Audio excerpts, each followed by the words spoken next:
You're listening to The Sports Moment, January 10th, 2024. Part of the Sports Moments and Memories with Craig Olson podcast. Be sure to like and subscribe so you never miss a sports moment. Sponsored by Lake Area Docks and Lifts and Pemberton Law. Here's Craig.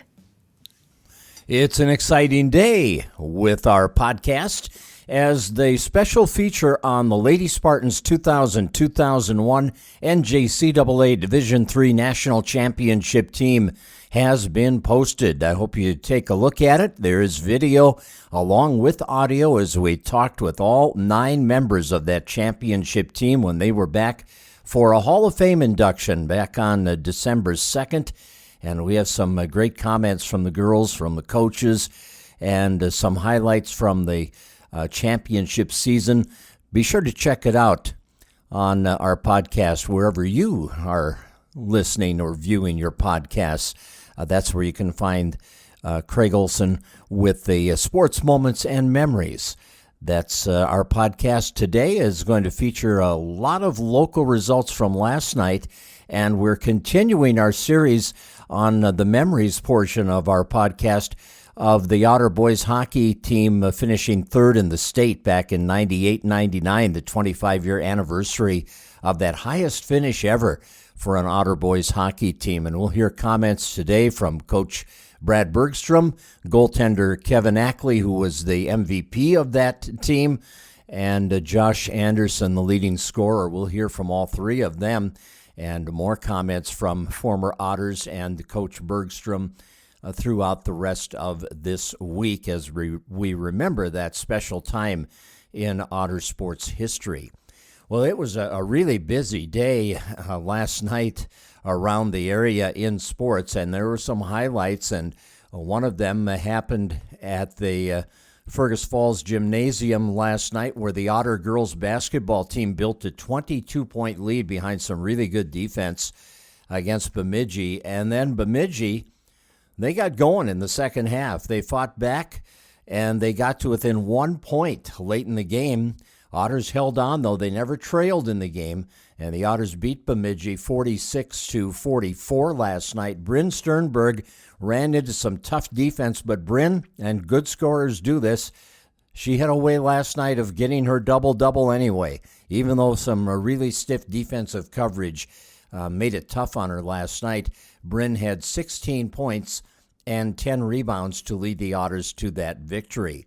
Now, the Otter boys played the second game of the doubleheader at Kennedy last night, and they ran into a good Detroit Lakes team. Detroit Lakes finished strong, outscoring the Otters 18-5 down the stretch and winning 67-55. Henry Bethel had 25. He hit 6 threes in the game to lead the Otters. Other boys basketball, a big night for Micah Fuller of Brandon Evansville. He had 38, and the Chargers won at home against Underwood 79-74. Ashby got 24 from Trayton Nelson as they won at home over LPGE 70-53. Border West got Battle Lake 66-39. And it was Hillcrest over Parker's Prairie 77-37.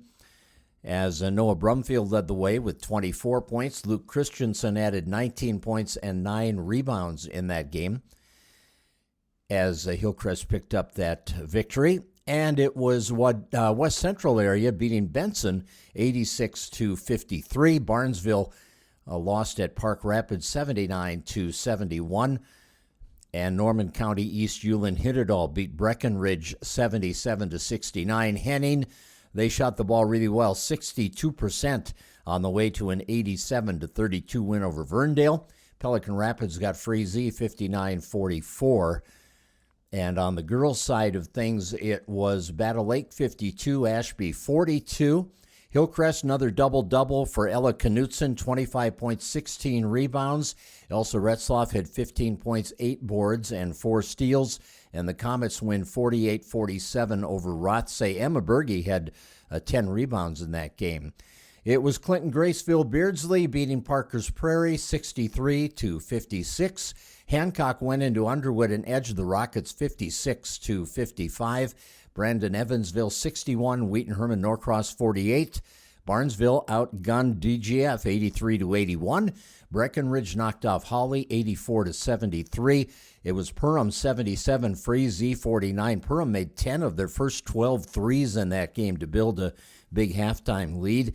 And it was Verndale over Henning 54-39 in girls basketball. On the ice last night in Alexandria, the Otters and the Cardinals had a doubleheader. Otter girls fell 2-1 to the Cardinals, and the Otter boys lost by a score of 5-1. So a busy local night. Tonight, not so busy. The Spartans are in action. They go to Coon Rapids to play Anoka Ramsey Community College in ladies and men's basketball in MCAC Southern Division play. Our podcast being brought to you in part by Lake Area Docks and Lifts, who remind you that you can check them out at the Minneapolis Convention Center and the Fargo Dome at boat shows this month as they get ready for spring. And they know you're getting ready, too, for spring and summer. And one of the great things right now, their boat show discount promotion is effective now. You can save money before spring from Lake Area Docks and Lifts. Our sports memory feature is going to be, again, going back to the 1998-99 boys hockey season. And that was a great year, a third-place finish in the state for the Otter Boys hockey team. And we have been hearing from the coach, Brad Bergstrom, and some of the players the last couple of days. We're going to continue to hear comments from them through the week. And, you know, one of the key parts of any hockey team is the goalie. And Kevin Ackley, well, he was a good one. Kevin, in his senior year, his only year for the Otter varsity, he wound up as the winner of the Anderson Lake MVP award on the team.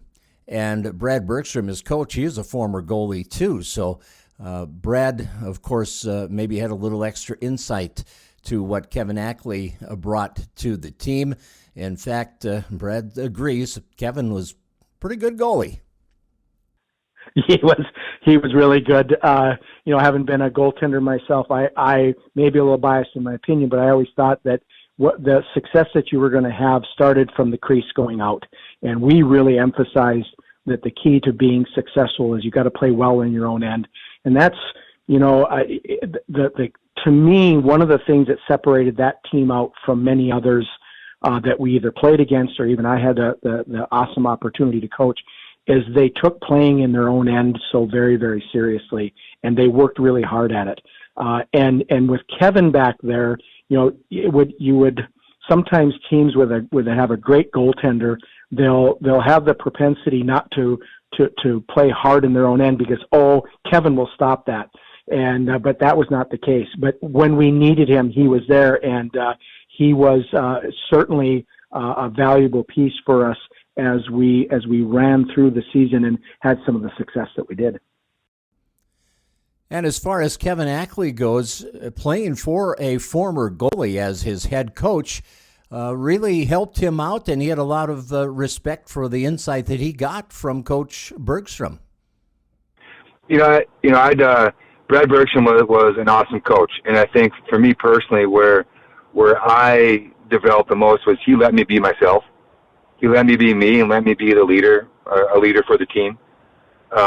He didn't come in and try to change my game. I would hope he saw from the very start my commitment to the team and the group and how much of a competitor I was. So I think once he saw that, personally, he kind of let me go and just do my thing. And I can never thank him enough for that. Because as a goalie, I think as a former goalie, you don't want to come in and change anything. If you got a goalie that's playing well, you just kind of let it roll. And he certainly did that for me. One of the highlights of that season came in the section championship game where the Otters shut out Little Falls by a score of 7-0. I asked Coach Bergstrom if he was surprised at all by the ease of that victory. Yeah, we had played them earlier in the year, and it was a battle, and we had a number of kids that were missing from it, and that was the game I remember the first time when we played Little Falls, is that was, we had shut them out as well, I believe, and Kevin Ackley was the savior for the game. He played just outstanding that game.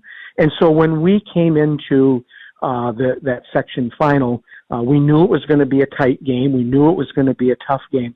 But our kids, the kids from that team, they were so laser focused. A lot of times you'll see a section championship, there's nerves, there's butterflies, that kids are trying to figure out how to get acclimated to that. Not this group. Many of them had been there before. They knew what needed to happen, and it was a very business-like approach.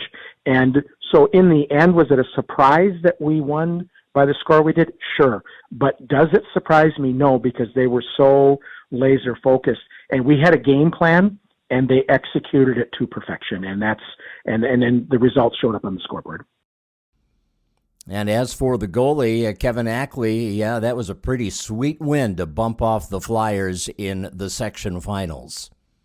They were, and they had a goaltender that, as you're growing up, all these people you play against. He was a good goalie from Wadena. I forget his name now. He moved over his senior year. And, anyone who played any sport at a high level, you try to find something to motivate you. And I can certainly tell you, as the other goalie, compete against the other goalie, that motivated me. But being able to be a senior and to come back and to win that last game the way we did, it wasn't a one-goal game. We dominated that game. And that was so satisfying as a team to be able to do that, to come back and just dominate the section finals. Josh Anderson, who was a leading scorer on that team, reminisced with me about how tight this team was growing up and through the high school years, and still tight today.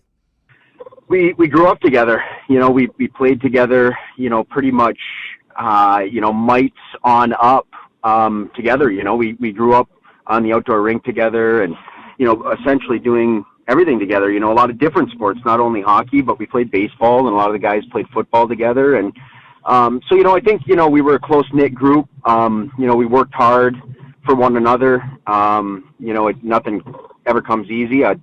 Third place is great. I'd like to say it was first.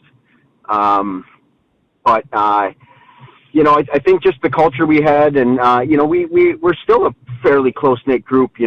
We get together, a few years back, we had a little anniversary game against the Wounded Warriors, and it was great to see everybody and kind of talk about the old times and lace the skates up. It was interesting. It was fun to watch. It was like a lot of us never missed a beat. Obviously, we were a few steps slower and a little older, but as far as moving the puck around and stuff, it felt pretty natural.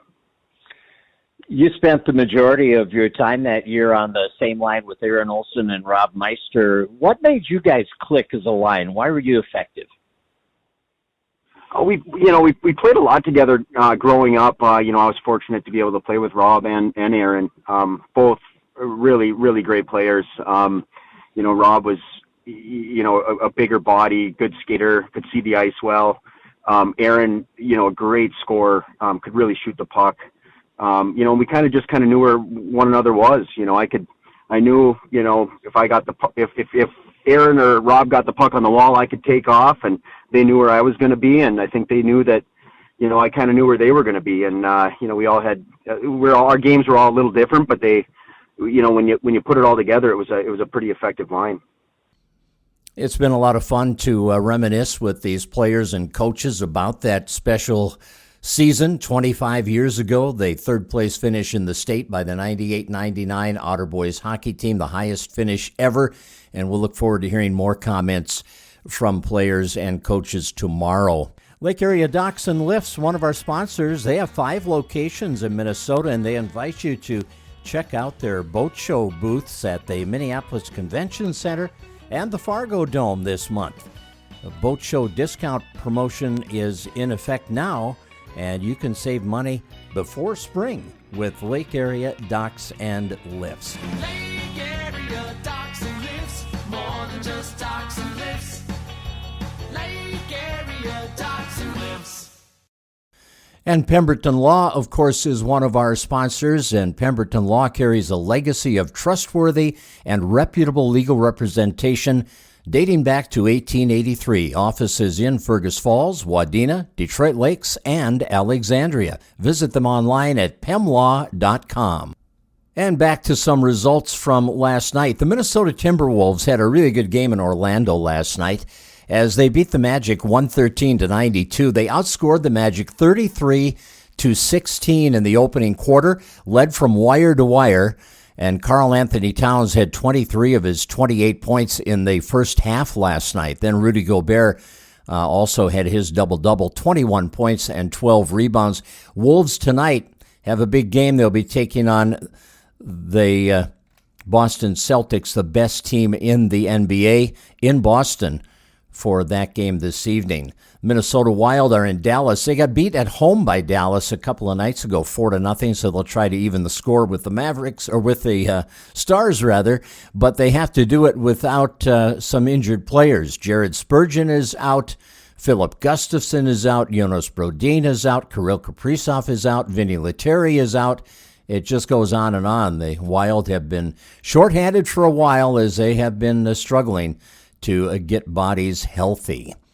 And a couple of huge upsets in college basketball last night. Number 1, Purdue fell at Nebraska 88-72. The Cornhuskers are unranked. They knock off number 1. And number 2, Houston lost to an unranked team as well, losing at Iowa State 57-53. The last time the top 2 teams in the AP men's college basketball poll lost to unranked opponents on the same day have to go back to February 6, 2016, and it's only the 8th time in the history of the AP men's college basketball poll that has occurred.